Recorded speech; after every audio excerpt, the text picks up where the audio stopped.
It's time for the Always Another Game podcast, where today I am venturing across the pond again to Colorado this time. My guest that I am going to go inside the mind of has joined me from actually a Facebook group this time, podcast hashtag find a guest or hashtag be a guest. Which has actually given me a few opportunities lately. So any podcasters that are listening, it is a very useful Facebook page to be involved in. But today I have with me Lida Johnson. Lida, how's it going? It's going good for being early in the morning here in Colorado. Yeah, so we've been working on our time differences, and as we're recording, it is 1:30 p.m. my time, and it is 6:30 in the morning for Lida. So are you nice, wide awake, ready to go? I am. I'm so ready to go and super excited to be here. So thank you.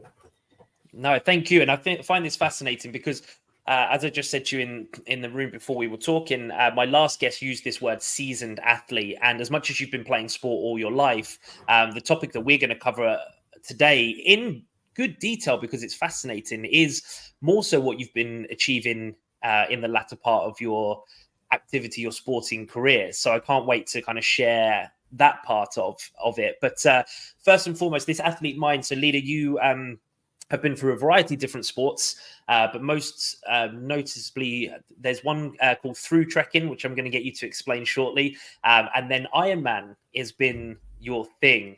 So yeah, this is going to be very interesting, because as soon as you hear the word Ironman, that is, you automatically think probably one of the most hardest things somebody has achieved in their life. Yeah, people do think it's not achievable, but we'll go through it, and I'll talk about how, for a very average person, average athlete, that I would put myself in that category, that it really is attainable. Yeah. And that's the thing. Anything is, if you put your mind to it, or if there's a deep enough purpose to achieve it. And hopefully you get to share some of that with us shortly. But first and foremost, the audience would love to know, who is Lida Johnson? Well, you mentioned earlier getting into my headspace, so I'm not sure you want to do that, but let's just jump in, I guess. So I'm going to probably introduce myself a little differently than I would normally. I've been on a few podcasts. It's been a goal of mine. And we'll start with sort of where I am today as an older person at 62, female. And the journey that I've had has led me to be able to be a coach. And I have a lot of hobbies. And one hobby that I have that most people go, well, that's kind of interesting, because normally you're outdoor and you're super active, but I love to quilt. Okay. It's something about going into my quilting room, and it takes a lot of ironing, and I'm sewing, and I'm watching TV. It's just such a great way for me to decompress from everything. And I love color. I'm really good. I have an odd mad skill about being able to take a color that might be in a very floral print dress or shirt, and then go to the store and find the perfect matching skirt, because I know colors. Like, I just get colors. So that's sort of an odd thing that I don't talk about much, but it is a way for me to just completely unwind. But there is a lot more to me as growing up. You know, a lot of my journey was just fighting for survival for me, and we might delve into that. But I traveled around the world. I grew up in Southern California, and then I moved to Connecticut. I also lived a year abroad in Denmark. I was an exchange student. So, and now I'm in kind of in the middle of the United States in Colorado. So I've done quite a bit of traveling and moving around and just pushing myself to explore and learn new things. I'm also a pretty voracious reader. And I have an odd habit with that too. Maybe I'm just an odd person. But I used to take index cards. So when I read a book, like a self-help book or a growth book, I would have an index card, and I would take notes as I read the book, so that when I could always remember, oh, I remember reading this in this book, I didn't know where to go back to get the information. So then I had an index card that told me, and then it told me what page to go look at it. So now I've converted that to OneNote. Yeah. I'm electronic I now. So when you said the word, I would have said unique, but then now I'm thinking you're smart, because that's what I used to do when I first started reading. Is I would not have an index card, but I would draw lines, or if I had a highlighter, I'd fold the page over. Because initially, when I did start, similar to what you were saying there, like self-help or personal development books, I would go back. I want to find that information again, and if I had to skim through, most of the time you wouldn't even do it. So I think that's a fantastic strategy. Yeah, I had a sense that I didn't want to destroy the book for me. So I thought highlighting, because I didn't know I was going to keep the books, and which you can't see right to my right is a whole built-in bookcase. So I am in the habit now of keeping my books, because there are many that I'll read again, and I like to use them as reference. So I used to find that used to be such a big talking point. Past year, we've had an extension done on the house, but where my office used to be, in the video, you could see my bookshelf, and the amount of people that would say, "Oh, what's that book?" or "Oh, I've read that one as well." So it used to be such a big talking point, because I think that's where a lot of books and people, where they do read them, come from, is referrals. "Oh, I've read this one," or "You should read this one." yeah. I think I used to give books, but I'd never give them back, so I stopped giving them away. And my vision is to have a ladder running across, like in a Okay. library. So that's the goal that I'm attaining to. When we might build a new house at some point. So that's my goal, is to have a ladder, because I'm pretty short. I'm 5'2", so I can't reach the upper shelf here. So I need a step stool. So let's get a ladder. Yeah, definitely. Well, let me know, because I'm going to come and have a play on that. Okay. Okay. But what I like there, where you were saying about the quilting, and for many it is quite unique, but isn't that the balance that we're all looking for? We've got this seasoned athlete, as we're going to kind of run with today, who loves to do Ironmans, like the highest level of athletic ability, really, what a lot of people would assume. Yet you could still sit down and do absolutely nothing. Isn't that the balance of stress and rest that we're all looking for, that in a way that you've mastered? It is. And I think that as we age, and I might use that a lot, is that we do learn that we have to take that downtime, and that we need that recovery time. And it does change as you get older. I mean, I'm a different athlete now than I was even at 40 when I did my first Ironman. I didn't require so much recovery time, and mentally I needed to decompress. So more mentally, emotionally, now I need to decompress more. So we do need to find that balance, whatever that is for you, beyond just the balance of healing and repairing while we sleep, right? Because we all need the sleep, and we know how sleep is very valuable to us as human beings, but we need something else, whether you go sit in your garden and zen out for a while, but finding that balance really is important, for sure. Yeah. We do stress very well these days, and we do rest very poorly these days. And we all say it when people go away, or they do have a day off, and like, "Oh, I feel so much better," and then it's just forgotten. We just go on another run of heavy stress, and it's a difficult task to figure out where. So for you, how did you come about the quilting and realize that was a kind of a nice downtime for you? It's interesting, because I started off with a girlfriend. She wanted to take a course, and my friends kind of know if they want to try something, well, who do they invite? Because, Lita will do anything. So I went with her, and it was all hand sewn, everything, every piece, even mounting it, everything was hand sewn. And I'm like, I kind of like this. And what was really interesting to me, that there were 6 women in this group, and every quilt, just because of color, looked completely different. And that was pretty amazing to me, that you could take the same pattern, the same size quilt, just use different colors, and you're like, it doesn't look anything like mine. And that really kind of opened my eyes to sort of the creativity of quilting. And I'm not really a creative person. Quilting is my creative outlet. But if you ask me to draw something, I'm still drawing stick figure people, because I don't know how to draw. So Yeah, I know that feeling. So it's a great creative outlet for me. Yeah. Okay. So your first Ironman was at 40. So that's kind of a long time to build up to that. So if we go rewind further back before that even came about, where, what was sport to you? Where did you begin?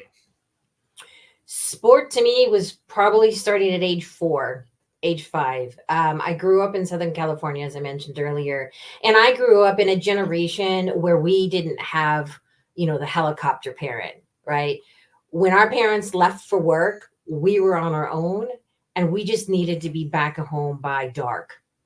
So we played all day long. I was on my bicycle. I had a skateboard. We had a canyon, like a full open space at the end of our block, and we would climb trees. We built forts. Like we just played. And we also had some really bad things. Like we had this game where we had a bunch of yards roped together, or they were all strung together, and we would run back and forth, and somebody would literally have a lasso, like a rope, and we try to grab their feet. Like, I mean, crazy stuff. But and of course when they got you like flunk onto the ground. But that was childhood to us. Like we were just outside. And I probably took it the next level up because there was a lot of family issues, and being outside was where I wasn't going to get yelled at, or I wasn't going to get reprimanded, and I could be in my own space and be safe. So, for me, just being outside was where I wanted to be. And then at night, my stepmother would yell at me, and she'd be like, "Lida Ann, get in here." And I'm like, "But my foot's in the garage. What do you mean? Like, I'm home." Like, I still didn't even want to go inside. It was crazy. And I think that children are really missing that. And that's just changing the whole, our children growing up. So it started since I could get on a bike and ride. Yeah, you say about the lassos. I've seen a video. My boy watches this one. It's a football one, and they go soccer for you guys. But he goes to run and take a penalty, but he's got 4 or 5 guys trying to lasso him at the same time, and they're all wrapping him up. And so I was smiling when you say that, because I can actually visually see what you lot were doing, and yeah, it looks painful. But I've had a few people on this podcast mention about sport being an escape, a safe place. What was it about, obviously you mentioned there you didn't really want to go home. What was that sport bringing you that kept you so safe? What was that feeling? For me, I know now, I think a little bit more, but it was the connection to the earth, like just being outside and feeling the sun. And that seems to now even calm me down. Like I'm really into grounding. So taking my socks off, and I'll go lie in the grass. And I need that now. I didn't know I needed that as a kid. But reflecting back, I can now see that it was just being outside and feeling the sun. And for me, I lived in a neighborhood where we had like 8 kids. So there was the laughter and the joy with the kids that I didn't get in the house. Yeah, so it was almost like a different world. It was 2 separate worlds you were living in. Yeah. And even now when I'm in sports, that I do surround myself around people, because it's the journey for me. And the journey is about making the connections. And if you're on 100-mile bike ride, you got a lot of time to make connections and get to know somebody. So yeah, and I can relate to what you said there about like the grounding and kind of almost being at one with nature. Because when I finished playing ice hockey, I didn't want to be anywhere near ice. I didn't want to be anywhere near an ice rink. I'd lost the love for it, and I just wanted to kind of escape it. And it was maybe a few years afterwards where it was really cold over here. It doesn't happen that often, but the ponds and lakes froze over, and we got to skate. And honestly, skating on an open ice, which I know over where you guys are, it probably happens an awful lot. It doesn't happen for us here. And to do that and to experience that with my boys as well, it was a feeling like you can't explain. The ice for me is an escape, but I don't get to be on it too often because, the ice time is very expensive. and it's not something like football where you could just go and kick a ball, but that feeling is just open. You just, I don't know if you feel untouchable, or you, like I said, you go off into this different world, and it's such a great feeling. Yeah, and that's interesting that you would bring up the difference between an indoor hockey rink and playing out on a pond. Is that I was swimming outdoors yesterday, and I came home and I was reflecting to my husband about, wow, that was so different than swimming indoor in a pool. And you don't think about that difference, but it is amazing how calming it is. And, you have to be careful of a sunburn.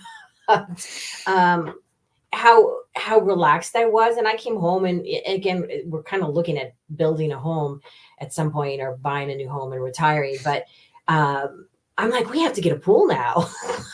Our list of things for our retirement home just keeps getting bigger and bigger, because I'm like, this is really calming. And I've always loved the water, having grown up in Southern California, and I would body surf. So I have a great feel for the water. And from a health perspective, water is amazing. Like, you can get in and you can walk when you can't walk on land, right? There's so many things you can do in the water that you can't do on land. Like, there's stretching that I do in the water that I can't do on land. Yeah.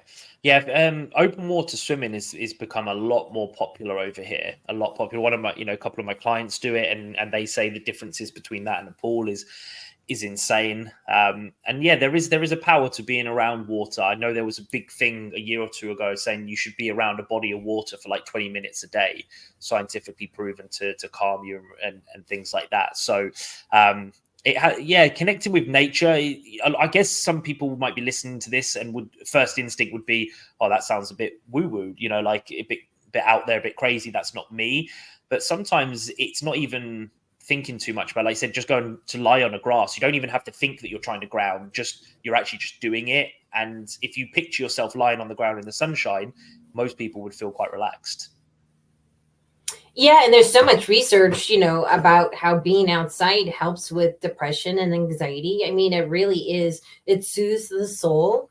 And we have so many, concerns with mental wellness these days. And, when I work with my clients, I when they're very stressed, I'm like, get outside. Even if all you do is stand there, inhale, look up at the sky, feel the sun for 3 minutes. It's astounding, the statistics, what they say, with very limited time outdoors. So it doesn't have to be overwhelming to get outside.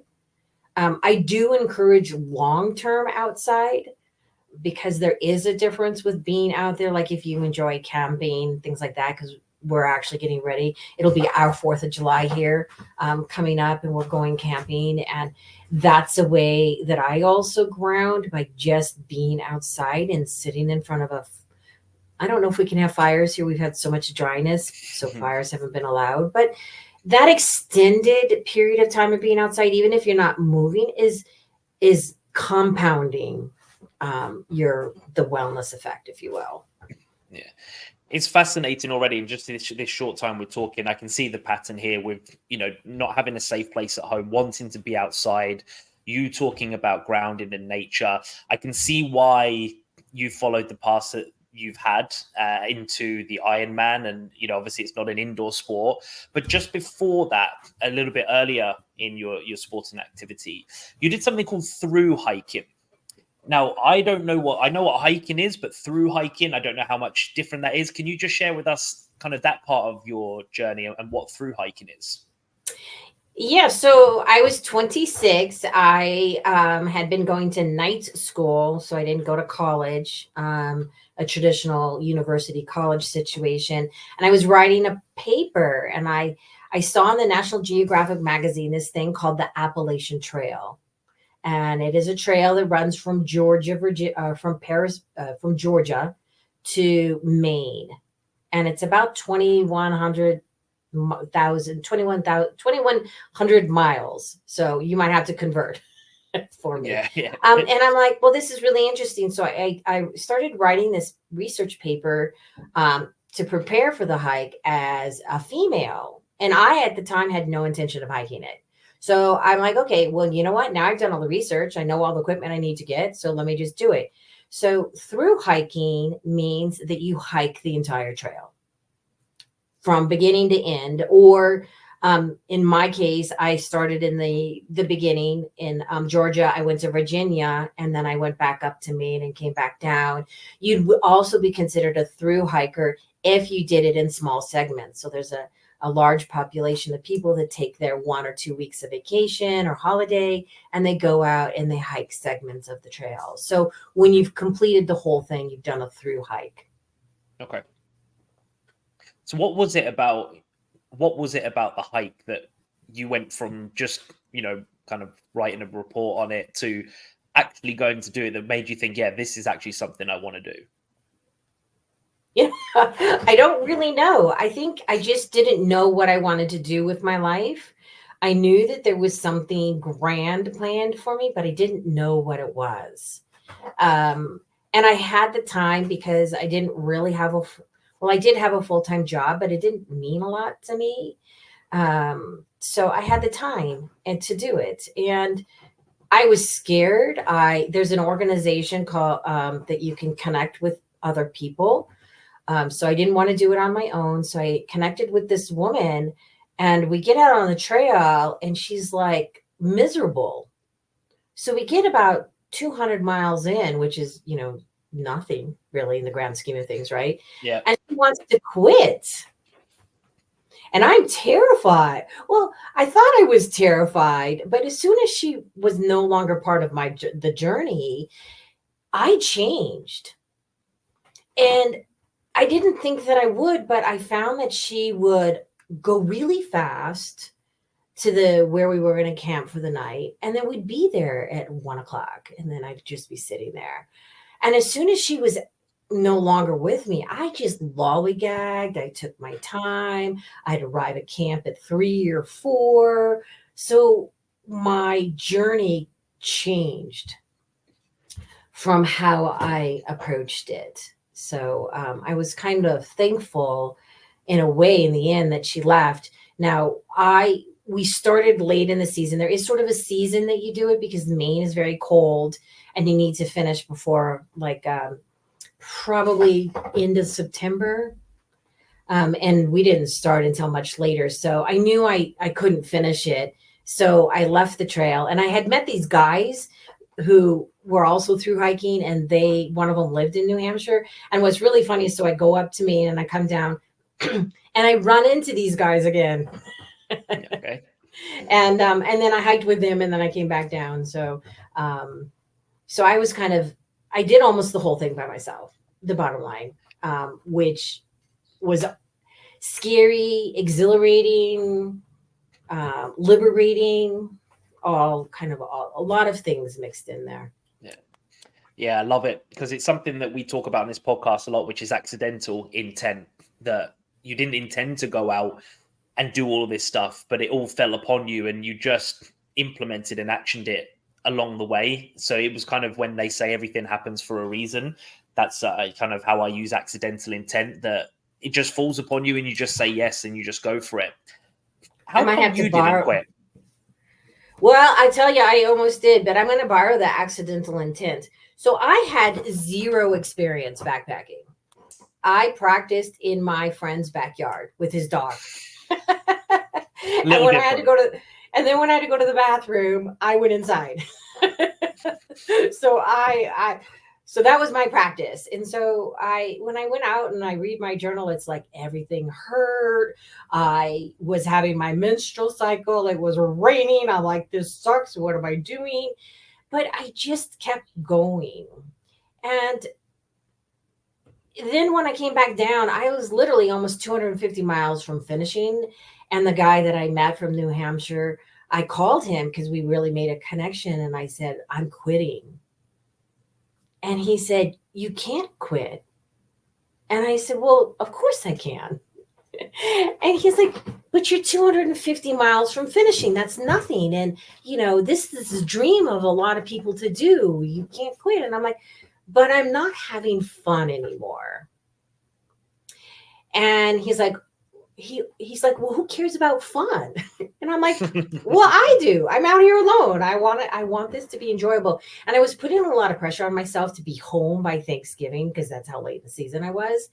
And he's like, hey, I'm going to go visit family in Virginia because I was in Virginia at the time. I'll come see you. And he did. He went out of his way. He came see me and to be with me for a few days. And I reconnected to the fun. And I said, okay, I got this. And I finished on Thanksgiving Day. And I thought, oh, I was going to be so miserable, like being alone. But then again, I'm like, wow, this was pretty amazing what I did. And I did it alone. And to be alone on Thanksgiving, maybe that was the accidental intent here, was it gave me that time to reflect and think about how amazing this was and how much I learned about being by myself and taking care of myself. And that when I needed something, like I remember hiking and I'm like, oh my God, I'm almost out of food. I don't know what I'm going to do. I don't know how I'm going to get to town. And I get to this lean-to and there's canned tuna fish. And I'm like, oh my gosh, the universe is like sending me signs. I'm a big sign person. Like, oh, this is, I'm meant to be keep going. Like, this is what I'm supposed to be doing. So yeah, there was just a lot of amazing things that happened in that journey. But even in triathlon training, it is about fun. I've hired coaches and they want to be data driven. And I'm like, no, I can't have every workout be data driven. I need to have fun. So any of the journeys that I do, for me, it boils down to fun. Because if it's not fun anymore, I'm just ready to quit. And it's amazing how much people care more about me quitting than I do.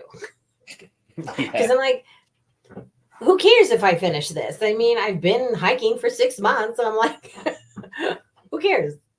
Yeah. Now, when you set out, you didn't know why you were doing it or anything like that. Now, looking back, or even kind of partway through the journey, what was it that you were looking for? I was looking for myself. I needed to figure out a little bit who I was and what I liked. When you spend so much time alone, you're not always deep in thought. Like many times I found myself writing in my journal like, oh, I should be thinking profound things and having heavy thoughts. But when you spend so much time alone, there's almost a silence. And that's what I needed. I needed the silence to get all the chatter of everybody else out of my head. They just needed to be silenced. And now it's not just my mom and my dad and my siblings. It was my chatter, right? We have a lot of negative chatter. It's easy to have negative chatter. And it's easy for me to be self-deprecating because I was the one who, fought for everything and protected everybody. I was always a protector of people. So yeah, that's what I needed. And I learned a lot, but life is a journey. And, I continue to learn even more about myself every time I do something. And this journey then took you onto the next phase at 40, where, I don't know, did you wake up one morning and go, right, it's Ironman time? How did that come about? No, again, I signed up to do a sprint triathlon, which is a short distance triathlon with a friend who didn't show. They roped me in and they didn't show up. And I remember coming around the corner of the beach and I'm like, oh my gosh, I'm going to die. Like the water was wavy, ridiculous. I'm like, I'm going to die. Like, this is it. But I got out of the water and I got on my big clunky mountain bike and everybody had these fancy sports bikes and I'm tooling along and I'm not a great runner. Running's never been my expertise. And I finished and I'm like, that was awesome. I love this. And I probably goofed around in the sprint distance for a while. And then I met a person who has become so dear in my life and is like a brother. And we started doing triathlons together. We did a couple half Ironmans. And then one day I said, I'm going to go for full. And that was it. And when I said that, I still hadn't really, I was always a good cyclist. I've done double centuries, which is 200 miles in a day. So I was very familiar with being on the bike for a long period of time. I was always comfortable in the water. I didn't have the endurance, but that's no big deal. The running is a challenge for me. And yeah, so I'm like, I better sign up and try a marathon. I don't even know if I could run that distance. Like I was terrified. I'm like, again, in my running career, I was ready to give up. And I went to a 5K race and the weather was miserable. And we're in the gym and they call my name. And I said to my friend, why are they calling my name? And it's because I got third place. But there were only 3 people in my age group. But I get on the phone and I call a girlfriend. I'm like, it's meant to be. It's a sign. I need to keep running. Yeah. So, yeah. So, what I've loved about this and what I've kind of noticed is there's a lovely balance between this lone time and figuring it out for yourself. But there's been a couple of people that's had a huge influence on taking you to the next level as well. You know, I'm sure you've had a part to play with that, but without those people, do you feel like you would have gone on in those couple of times where you maybe were a bit lost? wow, that's a pretty, for me right now, powerful, interesting question. I would say yes. I would say that every time I am needing growth, even though I don't always know I need it, it appears for me. So on the Appalachian Trail, you know, I met this guy I talked about. Mike is his name, and his family. And I was like, wow, people are nice. His family was nice. They brought me into their home. They respected and treated me well. Like, wow, that was new to me. So yeah, you know, even though I set out on the journeys just because sometimes I'm placed with the right people to succeed. They appear for me. I think that's a key point to take away, because I do believe in lone wolf time. I do believe it has a huge part to play in your mental resilience and what you learn along the way. Yet there are people that do come into your life that, just like I said, they just come at the right time, or they come with the right words. And you know, even wolves have packs, and they can't do it all by themselves. So I feel like having those people around, just, you know, they often come at the right time and just maybe just guide you a little bit more. But ultimately, it's always on you, always has, always will. But you don't have to do it alone as well, because like I said, sport brings community. Sport brings you incredible people that you can lean on when maybe you don't know you need to lean on them. And I think that's a key takeaway from your experience there. And I think that the relationship we build in sports, I don't know how you feel about this, but I feel that the connection is more intense quickly because there's a bond, but there's also, I think, a certain amount of discomfort in the journey, right?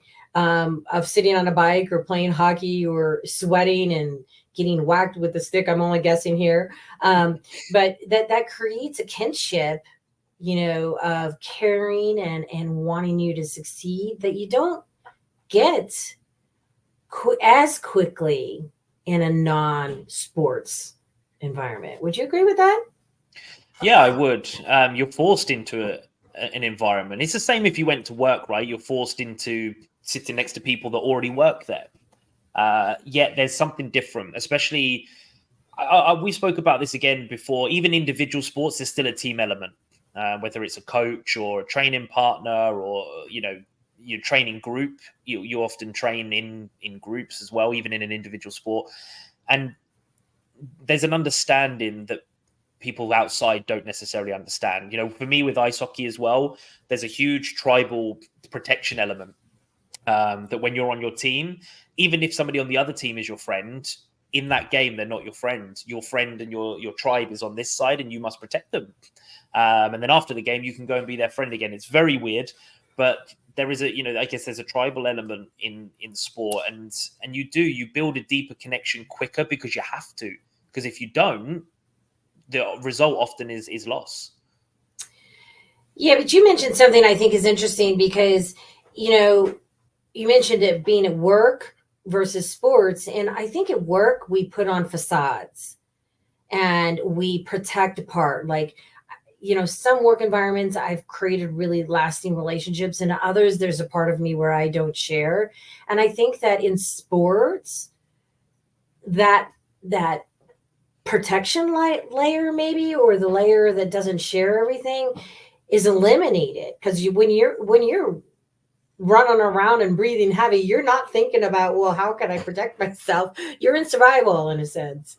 And so it's the real you, I think, comes out a little bit more versus in other areas where you're putting on, like if I go to a network meeting, I'm putting on the networking version of Lida, which is, let's be professional. Let's present a certain facade with that. But in sports, I think that's all torn away very quickly. Yeah, you can be yourself a lot more. You don't have to. There is an element of being professional, but I think being a professional sports person, being a professional business person is different. I think there's two categories there on how you behave. And obviously, a lot of people are trying to change that at the minute. There's a lot of sports and athletes that are branding themselves to gain exposure outside of sport. And then with business, you've seen a lot of people shake up the business world with, not wearing a suit and trying to be themselves more. But yeah, you're right. I think in sport, there is an element you are allowed to be yourself more, your quirky self, and just kind of let loose. Whereas business, there's still this element, you have to uphold a standard, and sometimes you do hold back a little bit, definitely. So with regards to the Ironman, if anybody, some people might know or heard the words, what actually do you have to do in an Ironman event? Okay, so I was thinking about this, and I should have gotten the kilometer version of this, so you may have to translate for me. But so what it is it's a single day event. Typically, you have to do it within 17 hours. Some of the European communities have dropped that level down to 15 hours. What you need to do is swim, bike, run, all at the level of a 2.4 mile swim, 112 mile bike, followed by a 26.2 mile run. All it is maddening. Madness. It is madness. In something like that, a lot of people these days might even struggle with a 5K run or any form of activity. I played netball last weekend in a mixed gender tournament with my wife, and even points for that, I'm like, oh my God, I am exhausted. And this was like 6-minute quarters. It was absolutely nothing. What goes through your head when you're doing these long distance events? Like, I'm sure the voice in your head is with you most of that time. It is. And when I'm racing, not so much in my practice of and I can talk about practice, but in racing, there's two mantras that I kind of have running in my head. One of them is stay in the moment, it will change. It's always interesting how, you could be like, oh my gosh, like going up a hill on the bike. You're like, oh my gosh, this is horrible. Like, I'm never going to get through it. I'm going too slow. I'm not going to get the cutoff, right? All of these things are running through your head. But as soon as you summit that, get over the top of the hill and you're on the flat or downhill, you're like, I got this. Yay. Like, it's totally doable. So stay in the moment, because it will change is one of the biggest mantras I have. Another one I have is work my strength, be patient with my weakness. Because in the first few triathlons, I just would beat myself up when I was going too slow or whatever I was thinking. But as I matured, I'm like, okay, Lida, this is not your strong point. It's okay. You're still going to finish it. Just be patient and be kind to yourself. And when I did that, I was way happier. I mean, I was just happier. And I practiced a lot of visualization, which has also helped me in that process, because I've done actually many Ironmans injured at some level. And one race in particular, I had a ton of knee problems and I didn't even think I was going to do it. And I just really practiced visualization. And when I got to the run, I visualized myself being happy and saying and chatting with people and high-fiving people and enjoying it. And, it was one of my best triathlons ever, Ironmans ever. So those are the two mantras that I stick with, because if I am kind to myself, while I know I'm the weakness, and that's part of the reason why I like triathlons, is because we're not good at all three.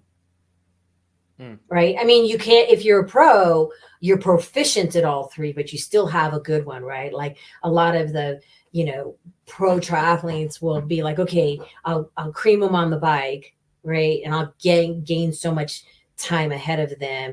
And I know that if I get X amount of time, I'm a good runner, but there's better runners, but I could still beat them, right? So that's what I love about triathlon, is that we're not good at all of it. And we do need to get out of our comfort zone. So that's why another reason why I picked triathlon is because, or Ironman, is because it gives you enough time to experience everything, from the exhilaration of just getting to the start line to the highs and lows and everything that happens in the middle. And it's interesting that when I did my first Ironman, I thought that I'd cross the finish line and I would be bawling my eyes out. I'd be crying because I'd be so happy. Well, it didn't happen at the finish line. It happened about 2 miles before the finish line. Wow. So in every Ironman that I do now, it's interesting that when I get to about a mile out, 2 miles out from finishing, that's when I kind of cry and get emotional and be like, oh my God, I'm doing this. This is amazing. And then you cross the finish line and you're so damn happy. You're like, you forget to cry. You're like, woohoo. Yeah. And I think that's the key there. We talk about fun a lot, that you've got to enjoy what you do, because otherwise you won't do it. And I don't know many people that are driven by negativity. And we do have more of a negative mindset, because it would be ignorant for our mammal brain not to be. It's a survival mechanism. But ultimately, when we are positive, and we have to believe in that positivity, if we start saying things like, oh, I'm going to do this Ironman in 9 hours, we're not going to believe it. Whereas, like you said, if you go in phases, like I'm going to get to the top of this hill and it's going to be great when I get there, it's realistic. And you're not then saying, oh, this is hard and I can't do this, because it's only going to make you heavier. It's only going to make you slower. Yeah. Do you feel like that could be trained? Oh, absolutely. Yeah, absolutely. It can be. And, I've coached people through taking exams by just changing their mindset, like big professional exams, by just changing their mindset. So it absolutely can be. And I was going to say that, the Ironmans that I've finished have been between 14 hours and literally 2 minutes before the cutoff. And yeah. But it's very doable. And, you don't set out, again, you have to trust the process, right? I've even had a knee replacement journey in this journey, and I'm still doing Ironman. So, when I came back from my knee replacement, I hired a coach and learned how to walk and squat again. And I literally started with running or trotting or walking or jogging, whatever you call what I do, 10 seconds at a time. So we get in our own head and we think, oh my gosh, well, I can't do it because I can't run a 5K. Well, we're not asking you to run. I'm not asking you to run a 5K right now. I'm asking you to get off your couch and start and create a plan. Now, if you're going from a couch to an Ironman, which people are like, oh, are you crazy to do that? I'm like, hell yeah, go for it. Let's get you there. You can do it. So I don't have the typical mindset of like, you have to have building blocks. I think, it is just a mindset. So, get off the couch, get moving. If you are going from zero or from anywhere to an Ironman, I do recommend a coach. I've had several coaches, all been different. I've taken away bits and pieces, and now I do my own training. But trust the process. You have to trust that if you do this, this, and this, and if you can run at this level or at this distance, you have to trust because even I think I've done 8 now. You still get to that start line and go like, oh my gosh, can I pull it all together? Like, is it gonna happen? And you have to trust the process, and you have to just know that it will happen. It's like magic somewhere in there. Because like when I get off the bike and I start the run, I use a lot of swear words. I cuss a lot. I won't use the words on the podcast here, but then I'm like, oh my gosh, you pay a lot of money to do this and you spend a lot of time, and this is, bleep, bleep, bleep, stupid, and, bleep, bleep, bleep, you crazy. Like, I swear for like the first mile. And I'm like, you bleep, bleep, bleep, got 26.2 miles to run, bleep, bleep, bleep. Like, it's crazy. And then I'm like, oh, okay, well, I'm at mile 6. Oh, I'm at mile 9. Oh, and now I have only 9 miles left. Oh, I got a 10K left, or oh, I got a 5K. So for me, the run will probably take 5 or 6 hours or so. And it's weird how the 6 hours pass. It's so weird how time just evaporates. You just keep moving. And it's an odd thing that happens, especially I think for the back of the packer athletes. The pros, I'm normally just getting off the bike and I hear the pros finishing, and there's another little bleep, bleep, bleep words that come out. Like, oh my gosh, I have to go run 26.2 miles and they're done. This is crazy. Like, what am I doing? Yeah. One of the biggest parts of your story is certainly the age that you started and that you're still competing at. And as you mentioned there as well, within your coaching, this is the type of clientele that you work with as well, the kind of the 40 pluses. What is it about them? Because age comes up a lot, right? I'm too old. I've done my time. What do you find is the difference between these people at the age of 40 that take action versus the ones that don't take action?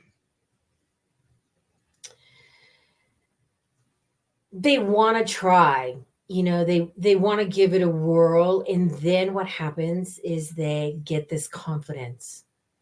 Like I'm working with a woman now who was told she was not a runner. And, when I hear that, it just breaks my heart. I don't know why people say things like that, because it is so damaging. And she believed it. But she kind of wanted to run. But so I didn't approach it as like, hey, let's go out and run a mile. Let's see what you could do. Right. So we would just run a little bit. So the first time she ran a lap, a quarter mile, 1 lap, 400 meters, she was ecstatic. She's like, oh my God, I ran. And I'm like, I knew you can do it. That's who I want to work with. I want to work with a person who is so happy and over the moon to finish a 5K versus the athlete who wants to shave a minute off their time. I want them to know, because I know they can do it. Yeah, we spoke about this before briefly, about the definition of an athlete and a definition now of running. Oh, I can't run. What? 1 step, 2 steps, 3 steps?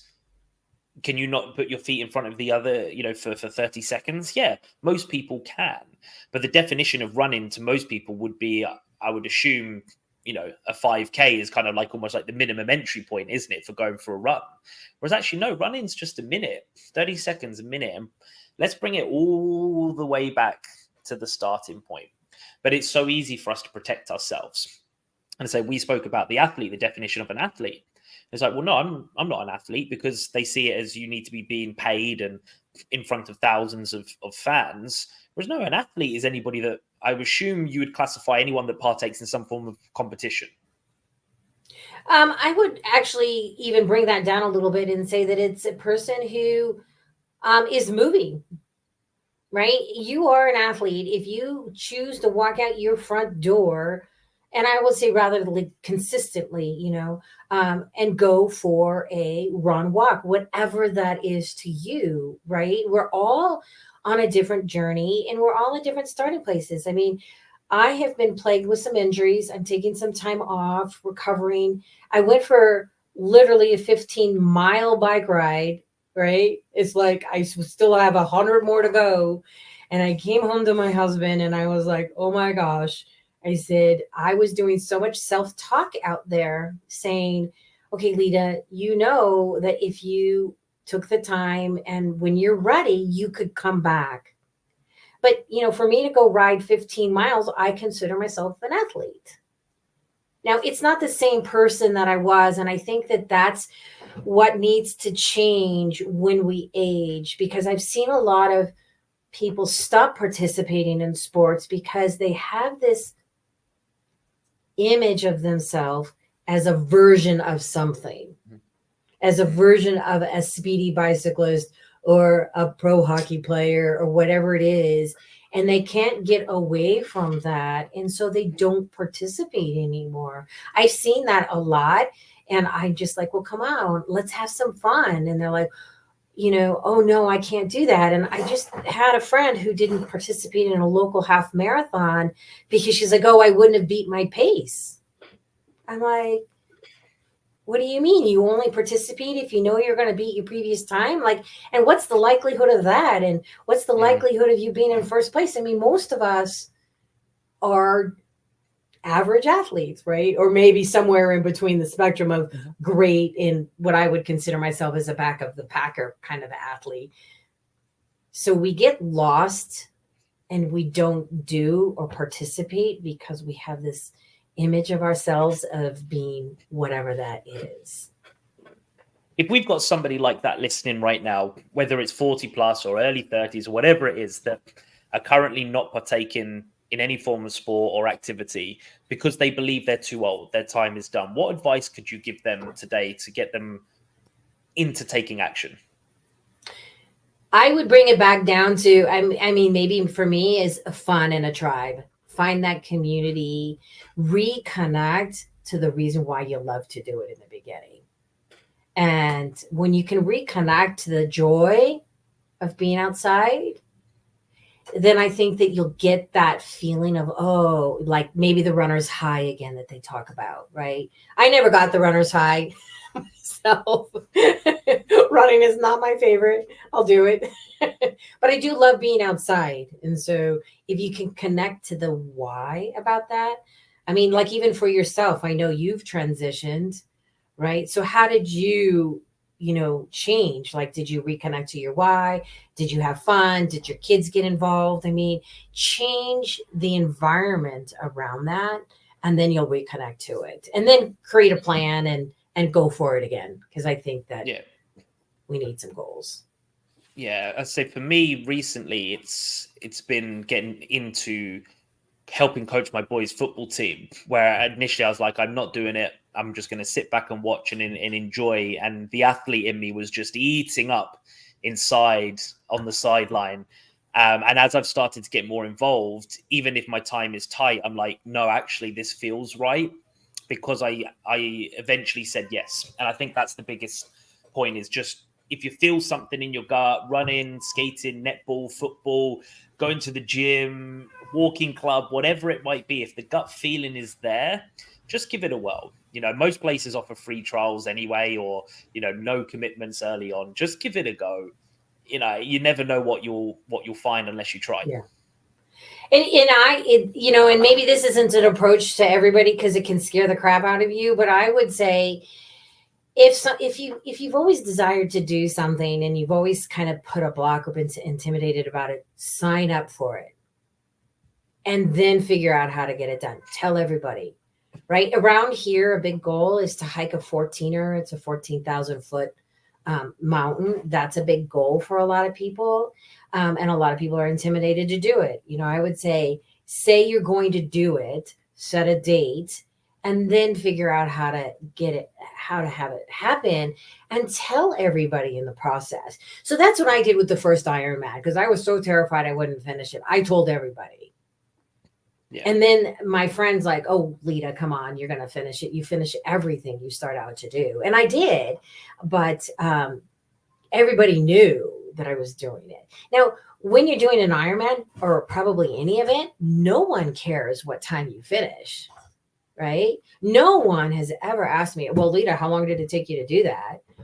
if they're curious, they go online and look. But, no one to my face has ever said, hey, Lida, oh, what do you mean it took you 15 hours to do that? Like, really? Mm-hmm. Like, no, they're like, oh my gosh, that was amazing. So get out of your head and just enjoy the process. Yeah. And finish it, because that's the reward, is finishing it. Yeah. Another coach told me that exact same thing when I was looking at a launch date for a project. And it's like, look, set the date, announce it, now work your way backwards. Don't wait to pick the event. Do it, know the date, and now you can set your training plan or whatever it is, or your commitment plan, and work it backwards from there. So that's a solid piece of advice that's been backed up many times. So I absolutely love that. Lida, if anybody wanted to learn about your coaching or join you in your Ironman journey, where can they find you? Everything can be found on my website. So it's www.head2toe.coaching, all one word.com. I do offer free consultations. So if there's ever a journey, and I can certainly coach over the pond, if there's ever a journey you want to take, let's just have a conversation. It's a safe place. So I do free conversations. I have emails. You can connect to my LinkedIn and my Instagram and everything else through my website. So that's probably the best place to go. Amazing. Thank you very much for joining us today. Thank you. Just to recap from Lida's side, make sure you're having fun. Make sure you believe. And remember that age is literally just a number, and it becomes more important on your lifestyle and how you perceive sport than actually just the number you have on your birth certificate. So thank you for sharing that with us today. I hope everybody enjoyed that. And as I love to remind everybody just before I leave, that there is always another game. Take care, everybody. Have a great day.